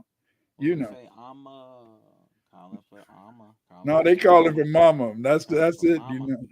Yes, Sound sir. like It's a because slugger, see, like a little the slug. thing, yeah, it's deep, but the point is this: that I feel knowing what I know about the fact is that learning about African culture, Aboriginal culture, and understanding how they wanted you to have a cognitive approach to growing up, how they Yes. wanted you to go and get a stick, Mm-hmm.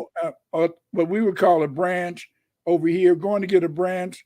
I feel in the sense that it was a better way to teach. I feel that the violence that we have in some homes in terms of using belts, ironing cords. A lot of that came from the fact is that they used to beat us with those whips, Yep. and because they used to beat us with those whips, that's in a sense what made us feel that we should beat our kids the same way. And I What's don't that? think we should. What's that noise where you get the belt and you say pop, pop, pop? Yeah, yeah, Yeah, that's that yeah. real leather. That's Yeah, that that's real leather. it. King of Yeah, that. Cream said, I used to call for my mama when my dad was whopping me, laughing Whip out you loud. with It it. didn't work. That's because usually Nah, your mama probably told him she's to the whip one. your Yeah, ass. yeah. She the one that called on dad to whip that tail. Yeah, yeah. That ain't gonna Yeah, help. That ain't you gonna know, help.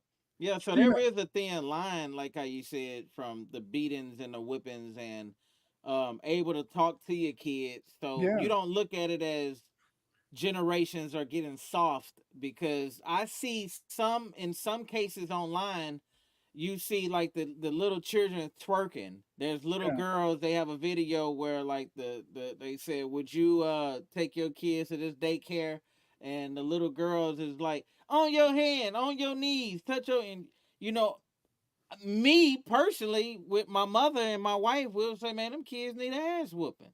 So do you, although I don't do that with my son because I talk to him mentally and I see that an ass whooping is unnecessary, but how do a parent go about making that decision with a child to say, all right, you need an ass whooping, you need a switch, you need a belt whooping, well, like Karen, like what do you think, everybody in the audience, what do y'all think is the breaking point to where you say, man, that kid needs an ass whooping? Because we used to talk in the 90s, Dr. Clyde, about the 90s was real big because you had Oprah going against the ass whooping. And yeah, it was in the black homes to where we're like, this is how we discipline our children versus how Karen and Colin get disciplined. You know, we'll make jokes like, um, you bad in Walmart, and your mama like, who boy, you gonna make me take you in that restroom? You gonna make, and Karen will be like, oh, stop it, you're making a scene, please leave it, no, just go over here. And then we will walk by them and be like, man, that kid need an ass whooping. Yeah, you Karen, you're take right. in that restroom. Uncle What? Karen, you're right. You said my uncle used to call his belt Johnny. Yeah, Johnny. them parents had a name for them belts. They had a name. They had a name for their belts. Yes, sir. But in terms of that, it's just like what a lot of parents make a big mistake. A lot of parents, I'm not going to say they're young parents. It's like a lot of parents when I was growing up, they used to think it was cute when their kids would be saying a bad word. But then when their kid got older, then it wasn't so cute. I think that many of these parents, you know, I think they think it's cute that their kids be in a sense, you know, twerking and stuff, and they think it's cute, but they don't understand is that you're teaching them a behavior that's not good for them. You see, like I told you how when my granddaughter, she's 26, 27 now, but when she was in seventh grade, the biggest thing is she was going to a Catholic school. The biggest thing was the girls performing oral sex on the boys and coming to school bragging about it, you know. Bad. Yeah, and so that can see how, but see, that's what the music was saying. That's what the music was saying. The music was saying oral sex, and then that's what they do. Just like, and so they don't understand that when you're allowing your kid in a sense to do things like that, what you're doing is that you're encouraging them to maybe engage in behaviors that down the road you're not going to really respect. So, family, you saying that they don't know, as them being FBA, they don't understand what they're doing to these kids by letting them listen to a Cardi B, a Nicki Minaj. No, and also, a Cardi B doesn't let her children listen to that music. But when I look at the artist as like this, a lot of times if you're a mainstream artist, who do you think is buying your records? Who do you think, whenever you create that song about WAP, and we got and in Houston we got Megan Thee Stallion, and I don't like, me being honest, I don't like the ratchet music. I'm not a fan of that. My wife but ain't you're a neither. musician. Yeah, but my wife, she's not a fan of that neither, because my wife don't want to hear about what somebody had going on in their bedroom. My wife is like, she digs that 90s kind of R&B stuff, you know, with somebody knocking boots and See, come on, that kind of stuff. a lot of people going back to that too, Yoshi. Right, A lot of people going Gucci back to Mama that. stuff, man. But see, you got to remember is that a lot of people, they're not, they're people in a sense that are immigrants and they're children. You know, it's immigrants, and all right, like how you said, the immigrants and their children. So they will feed it to the Americans, or the people in America, but they're not comfortable with it. And I relate that just like a gas station with the Arabic in the store.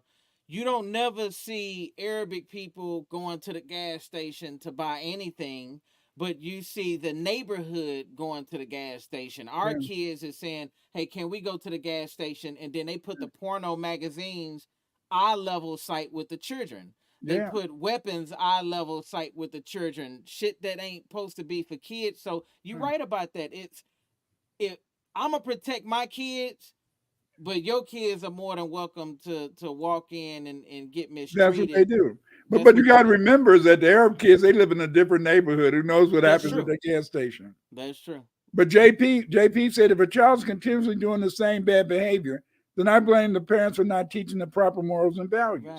Morals are better to teach than rules, because rules can be broken. Very important point. I think maybe that's what you were saying. That's why I think that you and I, and sometimes you want to have a conversation with your child. You want to have a conversation with your child. And this is so true. And this is so true right here, is that too many parents now want to be cool to their kids instead of discipline. Not only that, But Yeah. I noticed in the 2000s, maybe it was going on earlier. I didn't. Maybe I just didn't know those people. A lot of single moms, they'll let their daughters be just teenagers, having sex in the house in front of Oh them. yeah, It's absolutely. pathetic. It's pathetic to Yeah. me. I knew a dude. He said, all right, he's a little bit younger than you. Uh huh. He said that his dad caught him having sex, took the cover off, positioned him a certain way, and said, "Now get it," and put the cover back on and closed the That's door. crazy, man. That's And crazy. he told me, he said, "Yeah, my daddy was a hoe." Yeah. Um, And see, and but see, and yeah, he was probably proud of his son. he You know, it's was. a wonder. I'm He gonna tell you was something, family. You proud. might not believe this, but it's a wonder. It's a wonder What up, Corey? that black people get married. It's a Yeah, wonder because see, it's a wonder because we're just taught to be whole so much. You yes, want to read that, yes. Yoshi? Social media, modern culture is teaching us to be submissive and avoidant of anything that may not make us feel immediately good, yeah, that self-pleasure stuff, and provide us the ever familiar surge of dopamine from external sources. Yes, so the dopamine rush, the feeling of being satisfied, the uh your pineal gland being open, and your pleasure of this quick pleasurement. Yeah, We talked about that, like going to church and you get a dopamine rush when you hear something so good, and you right. get the Holy Ghost because they're telling you what you want to hear. The same as how these kids get these dopamine rushes on when they're playing video games, And playing music and different things like that. playing different music with that frequency, because they use 4-3, they use 420 hertz instead of 432 hertz. So the frequencies on what they're putting out there. But here's the thing, fam, these artists who are making all this money from this stuff, because your Cardi B's and your Nicki Minaj's and your Megan Thee Stallions are in video games. They're in your Walmarts. They're in your radio station, but they say that it's not for kids. If Yeah, it's not for kids, then why not have a radio station have channels for children? yeah, Why if it's not for kids, then why are you making an explicit version, and you making a thought, and you making a non-explicit version yeah. so it could come across? If it's for adults, then why make it for the kids? Why have it that catchy beat for That's right. them and aim it towards clubs But if it is not for the like kids? Rhonda said, parents can't teach what they don't know. That's absolutely true. That's true. And plus, we also got to go with what Karen said. Back in the day, we had to go out the room when grown folks came to our house. And Goddamn and right. if you didn't go out the room, you would go sit in a corner and be absolutely quiet. Quiet. You If better you not made make a one sound. sound, You are you had to being leave. noticed. You gotta leave. Yes, you gotta sit like the spook behind the door. Oh yeah, Your Karen. Karen, you yeah, absolutely right. Karen on point. Yeah, Karen on point. What King of Dreams say? I don't think Cardi and Nicki music is bad at all, to be truthful.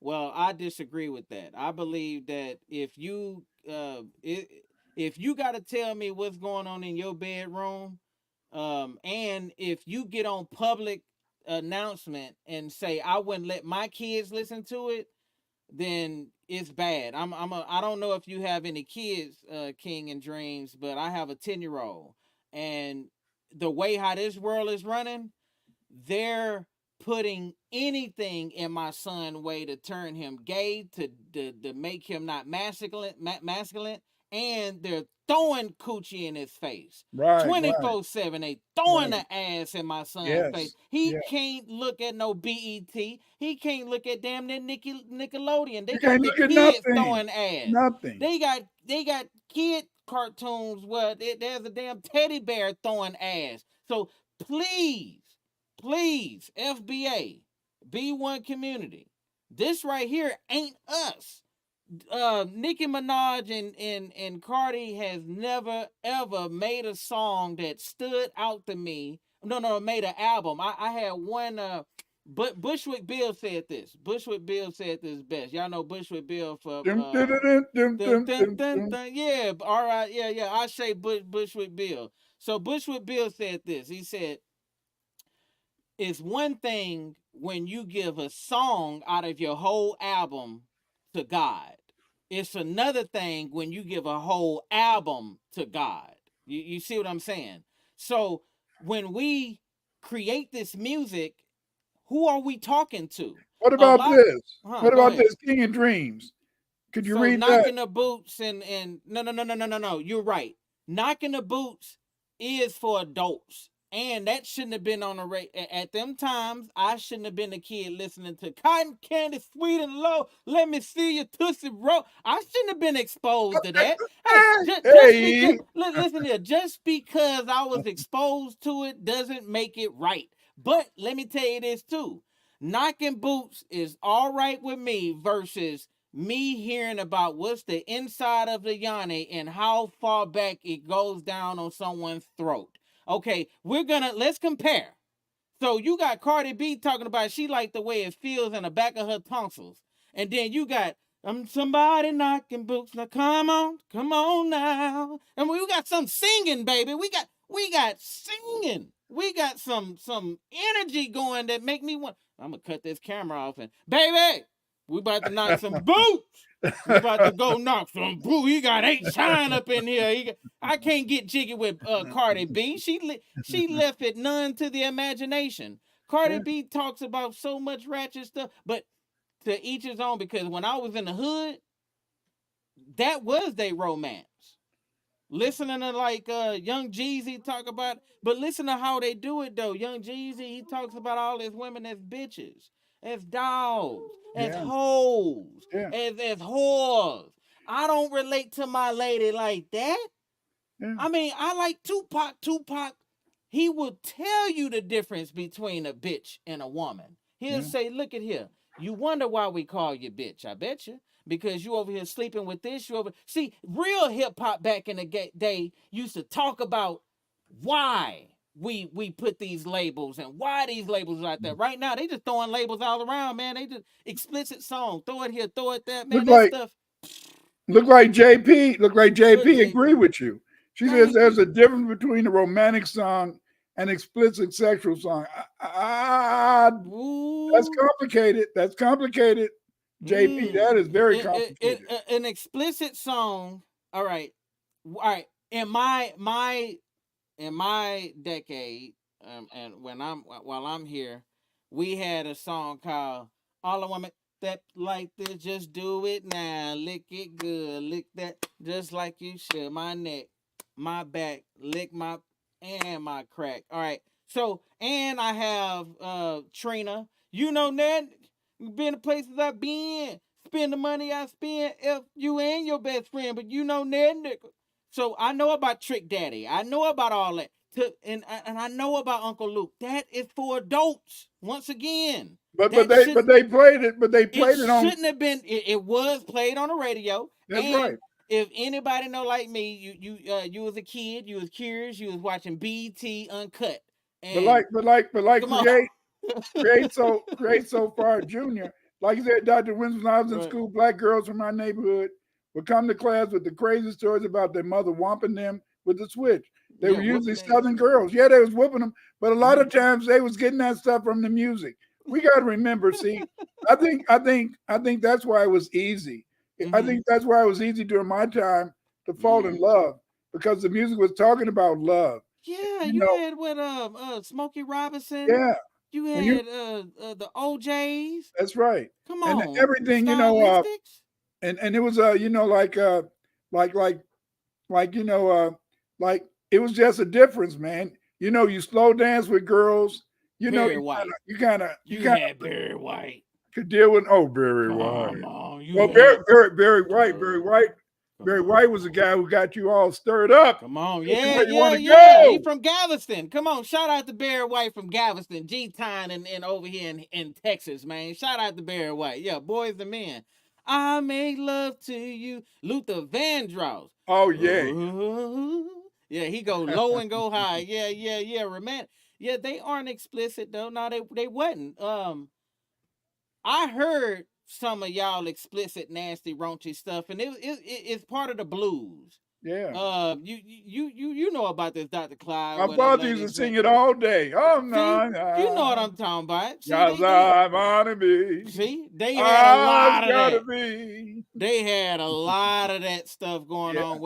But you got to look at the blues as a part of freestyling. A yeah, lot of that blues. All right, let me explain something. So the history of let me go into my data bank on music. We touching my touchy topic. So my history of romantic and gutterness and them getting kind of ratchet with the music, it goes all the way back to when we used to have juke joints and we used to have the lady the guy playing a piano, lady go by, I don't like my man, he ain't did shit for me. Oh, he ain't got no he money. ain't got Got no my money. Yeah, house. yeah, all that. Okay, that right there wasn't supposed to leave the juke joint. Yeah, That wasn't supposed to be on a record. The white folks came along and got that stuff and start putting it on records. What went on at that juke joint was now in your house. And yeah, kids wasn't allowed to hear that. That was right. something secretive with adults. We wasn't played on no radio. It was for adults. And even back then, the radio was for adults. It was the adults in the cars. It was y'all Yeah, entertainment. Y'all cut on the radio to the equivalent of watching TV. There were certain channels kids wasn't supposed to listen to that's on right. them radio stations. But you So know, go ahead. Rhonda said that Smokey got a lot of us in trouble. She's right about that. Goddamn right, Smokey with them green eyes, Yes, sir. and the kinfolk to Smokey is the kinfolk to Rick James. Yeah, That's Rick James' cousin. yeah. Smokey Robinson is Rick James. I'm Rick James. That mother, that's his kinfolk. They had the song Ebony Eyes. Y'all go check that out. Yeah, Yeah. and like James said they don't even play love songs at the club. Not No. like my father, with him being light skinned and gray eyes, Mm. what could he do?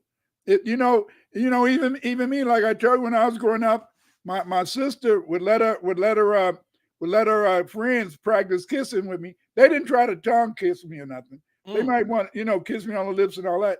So man, when I felt I was God's gift to women. So I mean, if I wouldn't have really courted myself, Mm. I probably would still be a player today. Like my oh I tell you I would my have been a brother's 60 years player, old, pulling 35-year-old player, women. Get out of player. here. Come I don't on, even know what they man. see in his old ass, but Yeah, but they see he something. got the gab, man. He got the gab. Here's another one. Mm. Junior say, I I like post. that. Good modern R&B music at my blog that keeps good B1 love alive. I love that. Some of those artists are Frank McCobb, Jimmy Jam, Avery Sunshine, Brian Owens, Tracy Hamlin, Deborah One, Brandon Williams, etc. Oh yeah, yeah, yeah. And see, but that's what we need. But That's see, good. Uplift the spirit. Yeah. yeah, because a lot of people, like you said, I even see a lot of young people. A lot of young people, they're not listening to the radio. They're not listening to Carly B. Them. They may have heard the No, song, but no. they're more trying in a sense to listen to music that goes back in the day. There you go. But who's lit? But Dr. Clyde Winters, you know who's listening to these songs? Okay, all right. B1 community, B1 community. If anybody out there know hip hop, do any one of us listen to Eminem? The answer is hell no. We do No, not listen to Eminem. We don't really even support his ass. But guess who's supporting him? When you go up on that metadata, that unit with when you go to metadata and you put that Octus headset on, they're buying or they're using the music from these lame artists and they're putting them in them games. So we're not listening to them. Our kids are listening to these lame ass artists. So yeah, there's a bunch of lame music that is being flooded through video gaming. right. Eminem was on Fortnite, y'all. This mofo made it to Fortnite. Don't nobody listen to him. I'm Yeah, sorry. but the young kids are getting it. Jalen, how you doing? back in up, the day when Taylor? I was a kid listening to Neo Oh, I and love Usher, Neo. I didn't Love really it. No, understand the you meaning didn't. of those songs Mm-mm. because my mind was so innocent. I Innocent. didn't understand. But guess what? Can you understand Cardi B? If see, the thing is, we can't understand, but they forcing these kids to understand. See, they was talking subliminal, like you said, Dr. Clyde. You said we are not blunt. We speak in metaphors, Right. man. We talk metaphorically to make you think, to make you feel it. We're trying to go to as above, so below. So we're trying to go here and in your heart. We're creating an image in your head as an artist. These artists nowadays is not leaving it to the imagination. But Remember the see, girls? We were players too. Goddamn yes, right. yes, yes, you were. Yes, Talk Rhonda, about that. Rhonda, Rhonda, you no. must have knew that girl who. I think you knew that girl who mistreated me. That girl who put me down. I haven't forgotten what she did. Rhonda, why did you do it Come to? on, man. Oh, oh! Stop, Come Clyde. on. Rhonda, you mean? You're Yeah. telling it like it is. So yeah. So we're not, as far as the radio goes, y'all, FBA is not supporting second frequency white folks music. We ain't supporting the cracker music, man, when these crackers trying to swagger jack us. We ain't supporting it at all. But guess what is? Your kids is supporting it subconsciously. My son knows who a damn Eminem is before he knew what a Tupac was. Wow. Make that make sense. My son was like, man, Eminem pretty tight. I said, what? And he listening to that song, uh uh Trailer Park Kids, come out on the outside. Guess who's back? I am back. Guess who's back once again? You know why they're liking him? Because his words are animated and now they're starting to fit the criteria of these children's with this animation propaganda that's going on. Yeah. So that's where the music is going. They're putting top of the line artists behind their crappy ass songs and they're selling it to the kids. I'm gonna tell y'all straight up what it is, and I'm tired of us being targeted on that damn online shit that we can't control it. I'm tired of it, man. Yeah, and Pushing that Create is tired nonsense. of it too. Create I said, I'm see. tired of that angry second frequency movement of hip Right. hop. It's getting Thank worse on the underground. I you. Yep. feel like those type of artists put a damper on the music and the culture. Goddamn right. You're right. You're right. Bullshit. It is. It make older folks say fuck hip hop. It make middle age groups say, man, hip hop dead. It make the younger generation embrace the leftovers behind hip hop because they don't even know where the shit came from, man. They don't even know the history of it, and the people that's kicking the history are not putting behind the artistry. They're not getting the young artists to put their shit like I'ma just be real, man. Big Daddy Kane, DJ Quick, KRS-One. We can go to a lot of them. A lot of them are not getting young artists, drawers, creators, and putting animation into their music to Right. get on. Like KRS, I'm gonna be honest, that brother should be up on. I'd rather him on Fortnite going Yeah. hard. I'd But rather him be kicking that, man. They but pushing this get nonsense. he not giving a good message. Like James said, No. they pushing nonsense. My 8-year-old Nonsense. doesn't like female rappers. All they Mm. talk about is money and shaking their booty, Booty, shaking yeah. my head. But he likes Rhapsody. I mean, See? it's even the young kids because see, I'm gonna tell Taylor, you is you that can't deceive these kids. if you grew up in the FBA, Right if you on. grew up FBA, you went to church. Right. You heard people who really knew how to Foundation. sing, Yep. people who really knew how to sing. And now a lot of these people they don't know how to sing Nope. because they're not getting that training. So they're Nope. just trying, in a sense, to give you all type of misdirection. Eminem ain't nothing but a culture vulture thief who wants our rhythm but couldn't dare handle our blues with his silly cracker frequency self. I'm gonna get Yoshi to it. Ooh, Yoshi you mod to bad, it. Yoshi. I'm a bad mother. My mama not here to shut my mouth, so I'm just going in. Yeah. All right. Yeah. You damn right about that. So with them trying to push that agenda on the cool to our kids. So where it's at right now, I talked to some people in well, not FBA, these indigenous, they want to be the tribal Indians. So I talked to some of the tribal Indians, and a lot of them say they're trying to educate the middle age group of adults, and they like, man, we ain't worried about the kids.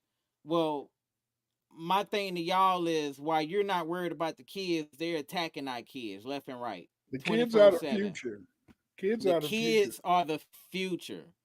Protect the kids. Like we gonna go back to that ass whooping stuff, man. Protect them kids. You don't need to be beating them kids. I didn't need all them damn beatings.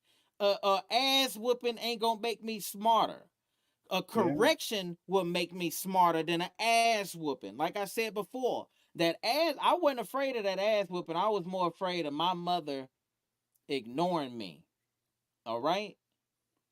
Y'all let that sink in. It's a mental thing with these kids. These kids are smart, man. You can't deceive these kids.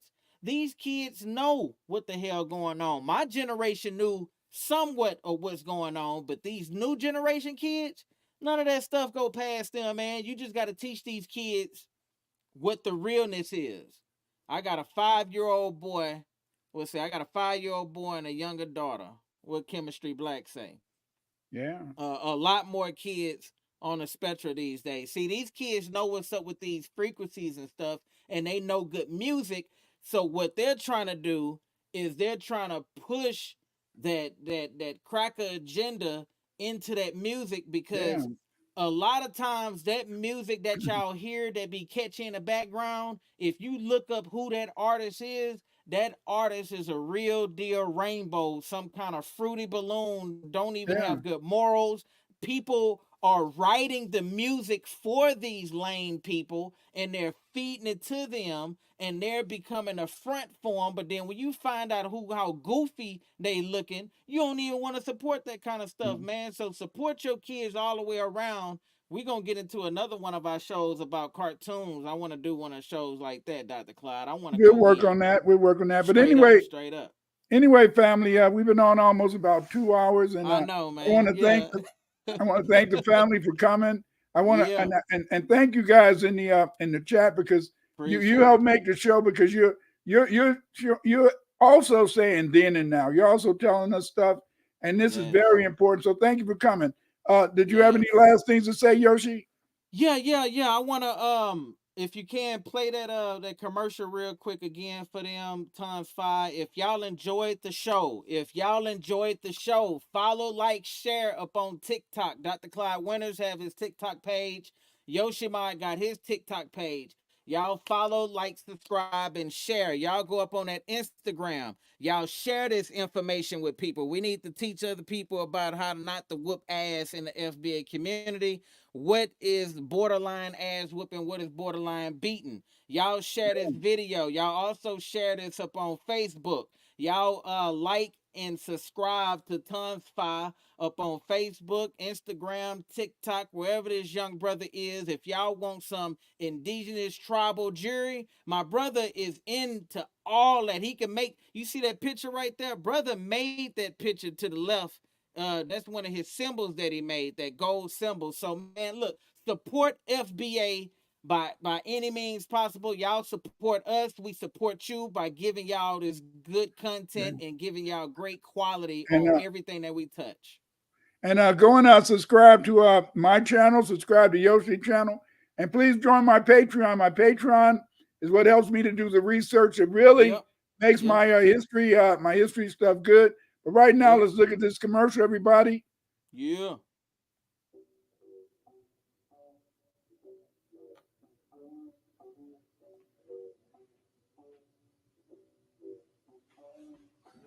She got me reaching for the top on my tippy toes. Just got she ain't messing with the jigger toes. The gold touch your heart, put them then I rose. Shake the spirit one time, make it soul. She gon' take me out of space into another zone. My spirit, she ain't messing with the pretty rose. Microwaves and cobalt, that's how I fall. Call me either down with the cause all up in the front. was good approach, she would drop it low to the floor. You know she live with cold with the alchemy in the bowl. Truly super soul is the greatest I never told. She gon' get you right, you can settle before you go. Right on, y'all. Y'all go and support that young brother and support Dr. Clyde Winters up on his Patreon channel. And we out, baby. Support See me you on my later. Take care, family. Thank y'all for all the support on mine. Peace. Peace. Peace. Yeah. Right now, it's time to wrap everything up, you dig? Yeah. I hope y'all enjoyed the show. Yoshi and Dr. Clyde Winters. Then and now. Yeah, I really appreciate everybody. All y'all support. Y'all like, subscribe, and share this. You dig it? Yoshi. You've been invited to the dinner night. Yeah. I hope you enjoyed the dinner night. Yeah. Dr. Clyde Winters in the Yoshi MOD. Intro, outro to the dinner night. We gon' see it, so have dinner night. Yeah, raise your hand up while put them down. B1 on that dinner night. FB8 on that dinner night. FBB on that dinner night. It's all about unity on that dinner night. My indigenous folks on that dinner night. All my Africans rise on that dinner night. Rise up on that dinner night. And don't forget to subscribe to dinner night.